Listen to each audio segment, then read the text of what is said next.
경제와 투자를 보는 깊이 있는 시선, 예민수의 딥사이트입니다. 5월은 항상 시장이 어려웠던, 올해는 주식을 팔고 떠나라는 유명한 월가의 격언이 있는데요. 올해도 그게 맞는 걸까요? 때마침 4월 하순에 좀 주가 조정도 있고요. 투자자들의 고민이 깊습니다. 오늘 시장 전략을 세워주실 분, 대신증권 이경민 투자전략팀장님 오셨습니다. 어서 오십시오. 네, 안녕하십니까. 네. 한 유튜브 제목을 보니까 이경민 팀장님이 역대급 짱이 온다. 네. 이 주식에 몇 개 투자해라. 그래서 아니 우리 방송에는 그런 종목 얘기 안 해주시면서 딴 데서 얘기하시는 거예요. 일단은 뭐 최근 시장 흐름들을 본다면 좀 긍정적인 변화들이 좀 나타나기 시작했다라는 말씀을 드리고 있고요. 예. 단기적으로는 좀 많이 올라온 데 따른 예. 그리고 2차전지가 주도한 데 따른 좀 오버슈팅이 나오긴 했지만 예. 등락이 있은 뒤에는 좀 추세적인 변화가 있지 않을까라는 예상을 하고 있습니다. 예. 너무 진지하게 받아들여서 저는 이제 이경민 팀장님의 우리가 스타일을 오래 알잖아요. 시장에 대한 전략, 인사이트를 주시는데 이 종목 간다 찍는 스타일은 아니세요. 저는 일 자체가 그래서 제가 약간 어그로다 그렇게 말씀을 드린 건데 기본적인 장에 대한 시각이 괜찮으시네요. 예. 네. 자, 코스피가 사실은 생각보다 올해 빨리 와서 거의 2,600 목전까지 왔다가 좀 조정을 받는데 최근에 1분기의 흐름들은 어떻게 이해를 해야 될까요? 일단은 경기 흐름들이 좀 많이 바뀌었다라는 말씀을 드리거든요. 저희 대신증권에서도 1분기에는 좀 시장이 약하지 않을까라는 예상을 했었습니다. 네.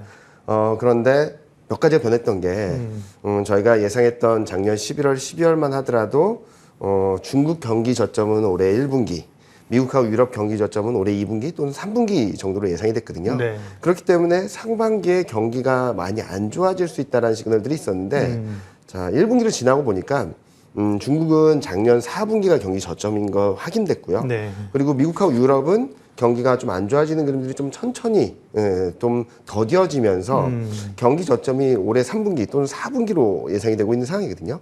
무슨 말씀을 드리냐면 당초 예상했던 경기 저점이 올해 상반기에 집중됐던 것들이 좀 분산됐다라는 거죠. 오히려 그래서 1분기에는 되게 견조한 흐름들을 보여줬다라는 말씀을 드리는데 지금은 글로벌 증시 전체적으로 보면 딱 분기점에 와 있는 것 같습니다. 코스피는 전 고점, 올해 연초 고점을 다 넘어섰는데 미국은 아직 올해 고점을 넘어서진 못했고요. 중국도 이제 반짝 올라가긴 했지만 작년 고점을 넘지 못했던 상황이죠. 그러면 왜 코스피 혼자서 2,550을 넘어섰을까? 네, 특별히 코스닥 강했고. 네. 예. 뭐 많은 부분이 2차전지에 있다라고 생각을 하고 있습니다. 물론 반도체나 이런 업종들의 흐름들이 좋은 것들도 있었지만 2차전지의 압도적인 상승세, 강세가 코스피의 차별적인 반등을 좀 이끌었던 것이 아닌가라는 생각을 하고 있습니다. 네. 외환시장 얘기를 잠깐 체크하고 와야겠는데요. 환율이 왜 이렇게 안 떨어져요? 레벨이 왜 이리 높죠? 사실은 이전에 우리가 1,450원 갔었나요? 1,440원대까지 그렇죠. 그때는 네. 뭐 좀 과했다 누구라도. 네, 네. 그럼 떨어지면 적어도 1,300원 밑으로 좀 와야 되는데 1,300 지금 26원이거든요. 20원, 30원 레벨에서요. 그러니까 원화 약세인 것이죠. 네. 달러가 약세면 원화가 좀 강세로 가야 되는데 그렇죠. 왜 이렇게 원화가 약세로 환율이 높은 걸까요? 일단은 배당 받은 자금들이 좀 이동하는 것들, 외국인들 특별히 외국인 자금들이 좀 빠져나가는 것들도 있겠지만 무엇보다도 한국 무역수지 적자, 경상수지 적자 이런 소식들이 계속적으로 들리고 있고요. 네. 그리고 중국 경기가 좋아진다라고 한다면 한국도 원화도 좀 강하지 않을까라는 예상을 했었는데 최근 중국 경제 지표들이 좋은 건 맞습니다. 수출도 서프라이즈였고 네. GDP도 서프라이즈였고 수노 판매도 서프라이즈였죠. 근데 한국으로까지 온기가 확산되기에는 좀 시간이 필요하지 않나라는 생각을 하고 있습니다.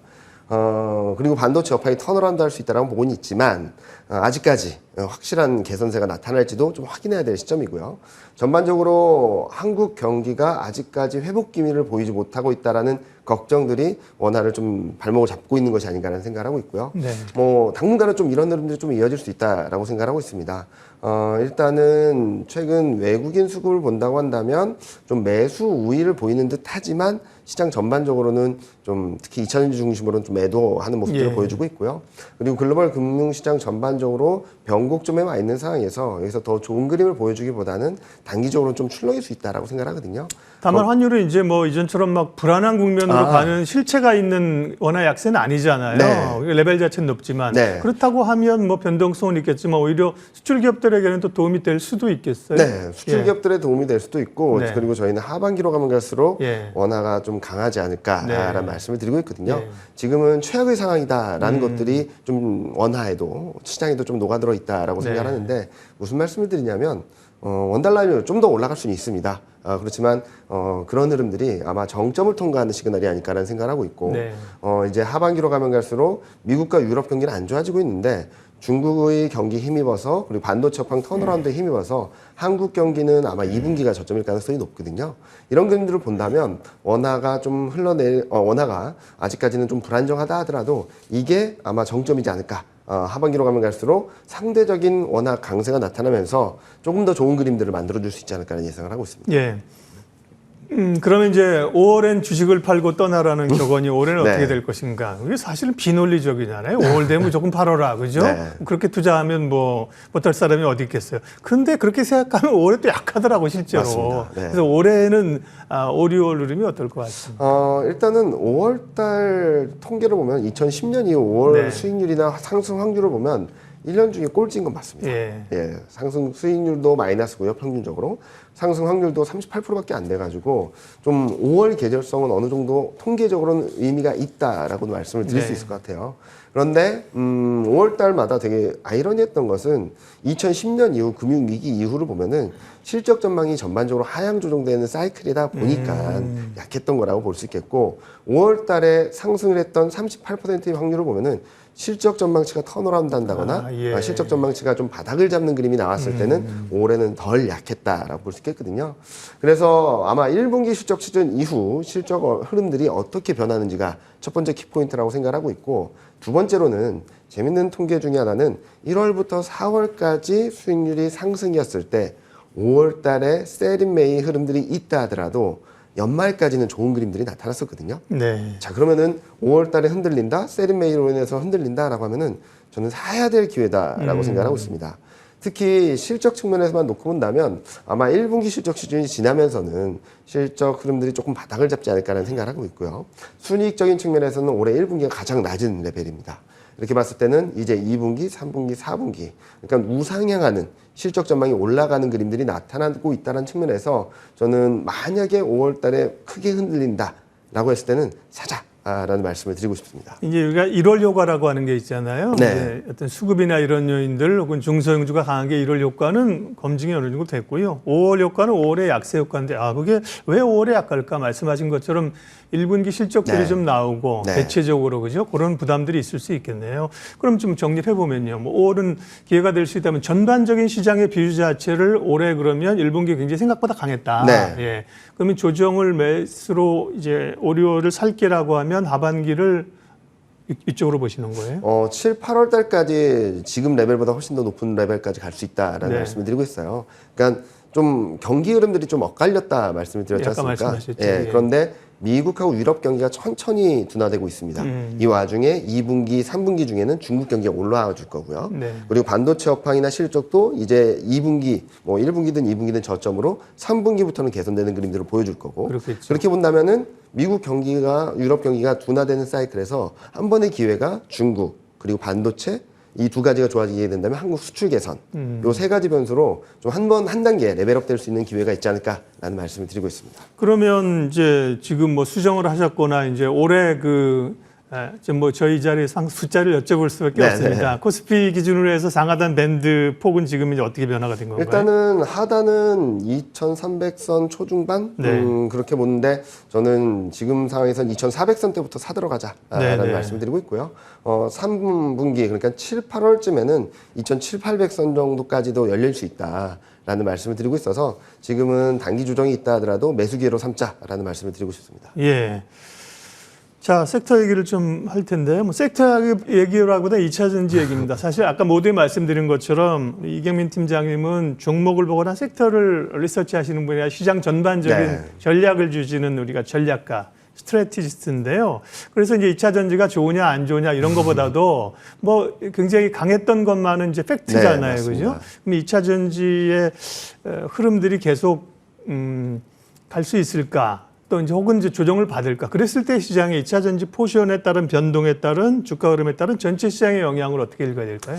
일단은 코스피가 2,570, 80까지 갈 수 있었던 데의 영향력은 2차전지가 굉장히 셌다라고 생각합니다. 네. 2차전지를 제외하고 본다면 지금 코스피 레벨은 2,450, 60 정도, 그러니까 전고점 못 넘는 수준이었거든요. 네. 근데 이로 인해서 2,550까지, 70까지 왔다라고 한다면 전 1분기 실적 시즌, 특히 어제 테슬라 실적 발표 이후 2차 전지들이 좀 흔들리기 시작하고 있는데 이로 인해서 한국 증시는 좀 일정 부분 되돌릴 네. 수밖에 없다라는 말씀을 드리고 있고요. 네. 이 흐름들이 아마 2,400선대까지는 볼 수 있겠다라는 말씀을 드리고 있습니다. 자, 그러면은 이런 흐름들이 나타나서 이제 시장이 끝난 건가? 그건 아니라고 생각을 하거든요. 다행스러운 점은 과열 양상이 집중된 게 2차 전지에 좀 쏠려 있다 보니까 나머지 업종들이나 다른 주도주들이 좀 움직이지 않을까라는 말씀을 드리고 있어서 이런 조정 과정을 저는 반도체라든지 예. 제약바이오라든지 뭐 인터넷이라든지 이런 업종들을 좀 사는 기회로 삼자라는 말씀을 드리고 싶습니다. 그 2차 전지에 굉장히 강하게 쓸렸던 에너지들이 이제 평균적으로 좀 선회할 때 갈 수 네. 있는 섹터들 얘기하셨고, 그 네. 뒷부분에 조금 더 자세히 여쭤볼 거고요.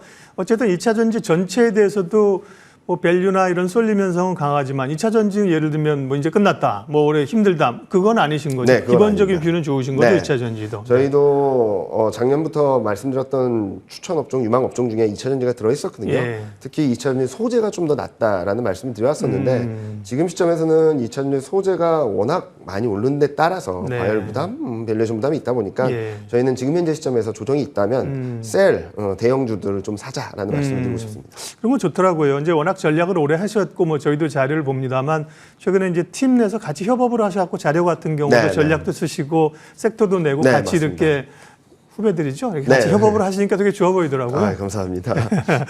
자, 2차 전지는 그 정도 얘기하고요. 실적 시즌을 지나고 있는데 지금 뭐 일단 당장 미국이 먼저 실적을 발표해서 그런가요? 미국 실적에 주목하고 있고 금융주, 뭐 네. 테슬라, 빅테크 보고 있는데 미국이나 국내 기업들도 실적은 지금 어떻게 진행되는 거예요? 다음 주부터 본격적인 실적 시즌이 시작된다라고 보시면 될 것 같아요. 대형주들 그리고 주요 기업들 실적이 발표되고 있는데 지금 전반적으로는 소수 업종, 소수 종목들을 제외하고는 실적 전망치가 전반적으로 좀 안 좋습니다. 특히 좀 특징적이란 부분들도 말씀을 드리면 옛날에는 뭐 아시다시피 1분기 실적 시즌이면 1분기 이익 전망이 안 좋다라고 하면 1분기를 하향 조정하고 2분기는 조금 하향 조정하고 3분기는 크게 하반기는 크게 안 건드렸었거든요. 네네. 근데 최근 흐름들을 보면은 1분기 실적 시즌인데 1분기, 2분기, 3분기, 4분기 연간 이익 전망치가 전반적으로 다 하향 조정되고 있습니다. 이렇게 본다면은 좀 단기적으로는 좀 불안정한 흐름이 나타날 수밖에 없다라고 볼 수 있겠지만 좀 길게 본다면 실적에 대한 눈높이를 좀 낮추고 있다. 네. 오히려 하반기로 가면 갈수록 실적이 더 나빠지는 그림이라기보다는 실적이 예상했던 것보다 좀 나은 그림들을 보여주지 않을까라는 생각을 하고 있어서 단기적으로는 좀 실적 시즌에 따른 실적 불확실성이 좀 커진다라고 볼 수 있겠지만 좀 길게 봤을 때는 실적에 대한 눈높이가 낮아짐으로 인해서 실적 안정성이 오히려 하반기엔 높아지지 않을까라는 예상을 하고 있습니다. 시장에 대한 그림과 이슈들을 그려봤고요. 이번에 이제 투자의 기회를 찾습니다. 사실 이경민 팀장님의 전략이나 시황을 보시는 분들이 많거든요. 저도 그렇고 근데 사실은 연말이나 올 초의 뷰들은 사실 조금 우려들이 많이 있었는데 이게 계속 바뀌는 거잖아요. 맞습니다. 상황 자체가 네. 그죠. 그런 걸 반영해서 하반기 흐름들을 좋게 보셨기 때문에 굉장히 기분이 좋고요. 이제 투자의 그럼 기회를 좀 찾아봐야 될 텐데. 앞서 이제 어떻게 보면 디펜딩 주도주로 그죠? 네, 2차 전지 워낙 강했고 잘 가고 있고 그죠? 예, 그 흐름을 바통을 받거나 에너지를 좀 받을 수 있는 쪽으로 반도체를 얘기하셨는데요. 네, 맞습니다. 생각보다는 반도체가 이렇게 주가 반응은 또 더딘 것 같습니다. 네.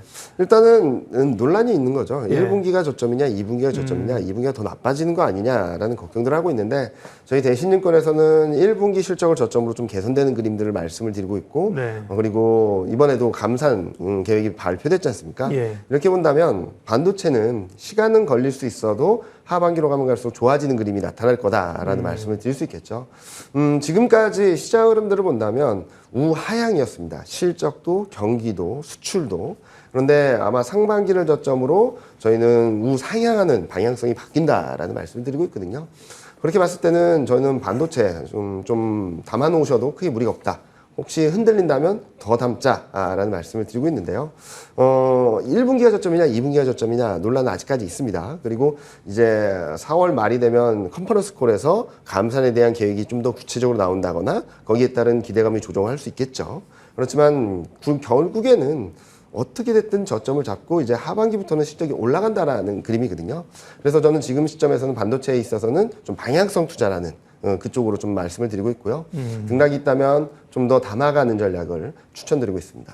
지난번에 방송하다가 반도체 관련해서 어떤 분이 그러시더라고요. 실명은 제가 거론하지 않는데 네. 반도체 주식 사야 될 때 반도체 주식 사는 게 아니라 모으는 겁니다. 약간 비슷한 컨셉이에요. 네, 그죠? 맞습니다. 예, 단기 급등보다는 네. 좋은 기업들을 조금씩 포트를 채워놓는. 채워놓자라는 말씀을 드리겠고 예. 그리고 최근 흐름들을 본다면 오늘도 그렇지만 네. 뭐 2차전지가 흔들릴 때 움직이는 모습들을 보여주고 있거든요. 네. 이런 것들을 감안해 봤을 때 흔들릴 때마다 오히려 더 담아간다면 아마 7, 8월 달에 시장이 레벨업 타는 과정에서는 아마 반도체가 주도하지 않을까라는 말씀을 드리고 네. 있습니다. 지금까지 보면 올해 주도주는 뭐 당연히 2차 전지죠. 맞습니다. 예, 그다음에 연말 끝날 때까지 또 봐야겠지만, 근데 이제 자웅을 겨룰 수 있는 네. 디펜딩 주도주로서 이제 반도체 얘기를 많이 할 수 없고 했고요. 다음에 이제 제약바이오 헬스케어를 얘기하셨습니다. 이런 쪽은 이제 어떤 산업의 결국은 이제 이쪽도 숫자가 나와줘야 되는 거잖아요. 네. 그동안은 이제 코로나와 관련된 산업이 제약바이오고 한번 관심을 걷다가 이제 관심 떨어진 상태인데 네. 지금 다시 관심을 받는 것들은 그럼 실질적인 어떤 뭐 시장의 성장이라든지 기업 네. 가치가 올라갈 걸 보는 건가요? 일단은 제약 바이오 산업 자체를 추천드리기 좀 어려운 것 같습니다. 네. 일단은 고금리기도 하고 예. 뭐 자금 조달에 대한 어려움도 있고 그래서 저희가 주로 말씀을 드리는 것은 제네릭 그러니까 의약품을 만드는 대형 제약사들을 말씀을 드리고 있거든요. 네. 저희가 제약 바이오 쪽에서 큰 업체들을 말씀을 드린 이유는 올해 독점권이 풀리는 의약품들이 좀 많아집니다. 네. 그렇기 때문에 이미 캐펙스 투자를 해놨고 그리고 바이오시밀러를 생산할 수 있는 기업들은 아마 하반기에는 실적이 좀 레벨업 되지 않을까라는 말씀을 드리고 주로 있거든요. 이제 바이오시밀러 쪽 얘기하시는 네, 거예요. 맞습니다. 그러니까 이제 기존 전통 뭐 한미약품이나 유한양 이런 거보다도 네. 삼성바이오나 셀트리온 쪽. 네, 맞습니다. 예. 근데 또 재밌는 것은 네. 그 종목들이 올해 내내 못 움직였습니다. 수익률을 따져본다면 1분기 수익률이 꼴찌거든요. 네. 그래서 저는 지금 가격 메리트와 실적 턴어라운드에 대한 기대감을 반영해서 본다면 제약바이오 특히 바이오시밀러 쪽들이 좀 유망하지 않을까라는 말씀을 드리고 있습니다. 네.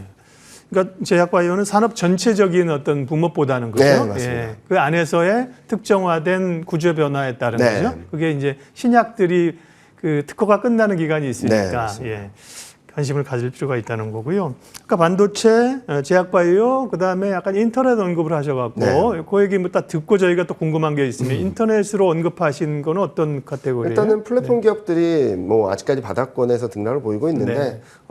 향후 뭐 성장성이나 이런 것들을 봤을 때는 네. 좀 재평가 받을 수 있을 만한 가격대까지 내려온 것이 아닌가라는 생각을 하고 예를 있거든요. 들면 뭐 네이버 카카오를 포함해서 네, 지금 현재 시점에서는 뭐 엄청나게 드라마틱하게 좋아진다라기보다는 지금 가격대가 굉장히 매력적인 수준이라서 네. 한번 움직일 수 있는 때가 되지 않았나라는 말씀을 드리고 있는 거고 네. 실적 측면에서는 해외 매출이라든지 이런 쪽들을 좀 더 체크해 보신다면 하반기 내년 흐름들을 좀 더 가늠할 수 있겠다.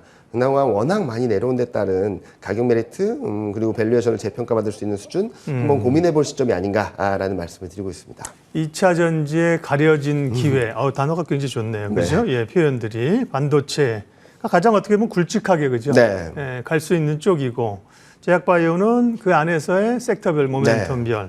인터넷 같은 경우는 사실은 많이 빠진 거에 대한 네. 그 매력. 네. 이 정도 얘기하셨고요.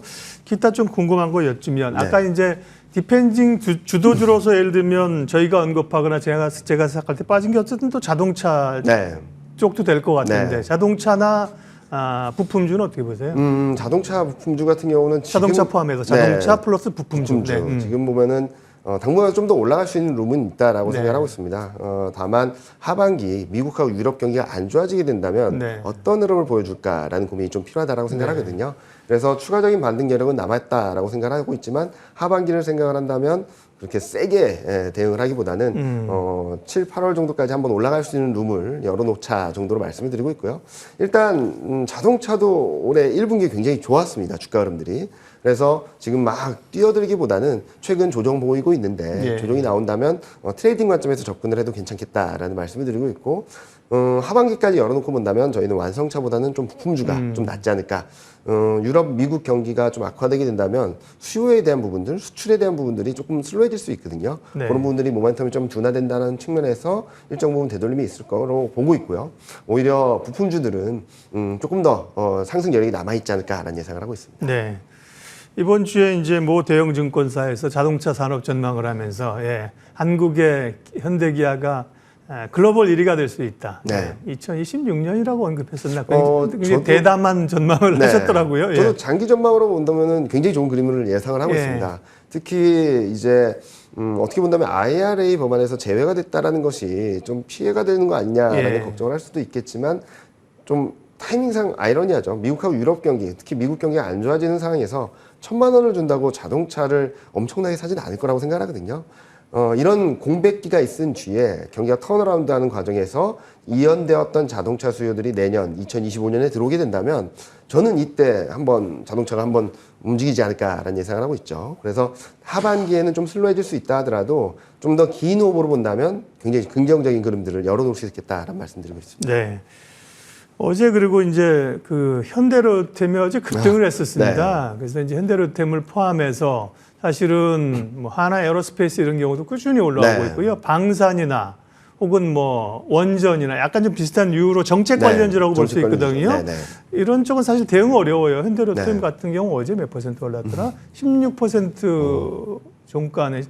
종가가 11%인데 네. 이거 어떻게 알고 사 그죠? 네. 변동성이 커가지고요, 그죠? 네. 정책 관련주는 어떻게 보세요? 정책 관련주 중에서 방산 쪽은 전 글로벌적인 지정학적 리스크라든지 네. 그리고 또 하나는 유럽하고 중동 쪽에서의 그 국방비 지출을 계속적으로 늘리는 그런 흐름이라든지 예. 봤을 때 계속적으로 좋은 그림으로 생각을 하고 있습니다. 따라서 저희가 몇 주 전에 좀 2차 전지를 따라가지 못했으면 방산을 사자라는 말씀을 드렸었거든요. 예. 최근 좀 많이 급등을 하긴 했죠. 오늘 좀 흔들리고 있긴 하지만 저는 조정시 매수 전략 계속적으로 말씀을 드리고 있고요. 지금 그림에서 보시는 것처럼 추세적인 상승을 하고 있다라고 생각을 하고 있습니다. 물론 단기 급등한 데 따라서 뭐 추격 매수가 부담스럽다 한다면 네. 등락이 있을 때마다 조금씩 담아가는 것이 좀 맞지 않을까라는 예상을 하고 있습니다. 방산주를 좋게 보시는군요. 네, 저는 좋게 이제 변동성이 커서 여쭤봤는데 네. 섹터 얘기는 마지막으로 이제 엔터 콘텐츠 얘기를 드리면 될 것 같습니다. 엔터주는 뭐 워낙 분위기가 좀 뜨겁고요. 네. 외국인들이 아주 물밀듯이 사고 있고요. 맞습니다. 반면에 콘텐츠주들은 조금 늘려 있고 네. 이제 사실 결이 같은 카테고리인데 네. 엔터나 콘텐츠 관련된 얘기 좀 해주세요. 뭐 엔터 기업들은 계속적으로 좋을 거라고 생각하고 있습니다. 예. 한류 열풍 계속적으로 되고 있고 네. 빌보드 차트에도 계속 새로운 그룹들이 들어가기도 하고요. 그리고 앨범 판매량만 본다 하더라도 과거와는 전혀 다른 국면으로 가고 있기 때문에 네. 엔터주에 대한 관심은 계속적으로 필요하다는 예. 말씀드리고 있는데 요즘 미디어 관련된 컨텐츠 제작업체들이 굉장히 부진하거든요. 저는 이쪽에서도 한번 움직일 수 있겠다라는 말씀을 드리고 있는데 물론 아직까지 되게 안 좋은 모습들을 보여주고 있죠. 특히 넷플릭스까지도 실적이 좀 부진하면서. 네. 그런데 저는 매수기회다라고 생각하고 있습니다. 올해 이익 증가율을 본다면은 40%를 상회하고 있고, 그래서 미디어 컨텐츠 쪽들에 대한 관심이 점차 필요하지 않을까라는 말씀을 드리고 있어요. 자, 지금까지 말씀드린 것들을 보면은 많이 올라온 종목들을 따라가기보다는 좋지만 아직까지 못 올라간 종목들을 조금 더 모아가자는 차원에서 말씀을 드리고 있는데 이런 흐름들이 아마 7, 8월 달에는 좀 빛을 발하지 않을까라는 생각을 하고 있습니다. 네. 오늘 딥사이트 대신증권 이경민 투자전략 팀장님 함께했습니다. 올해는 과연 주식을 팔고 떠나야 될까, 미리 4월 말에 팔아야 될까 고민에 대한 답이 꽤 충분히 됐습니다. 여러분도 도움 생각하셨을 거라고 보고요. 저희 머니투데이 방송 유튜브에 이 내용이 올라가니까 필요한 부분들은 다시 좀 돌려보시면 좋겠습니다. 이경민 팀장님 오늘 함께했습니다. 고맙습니다. 네, 감사합니다.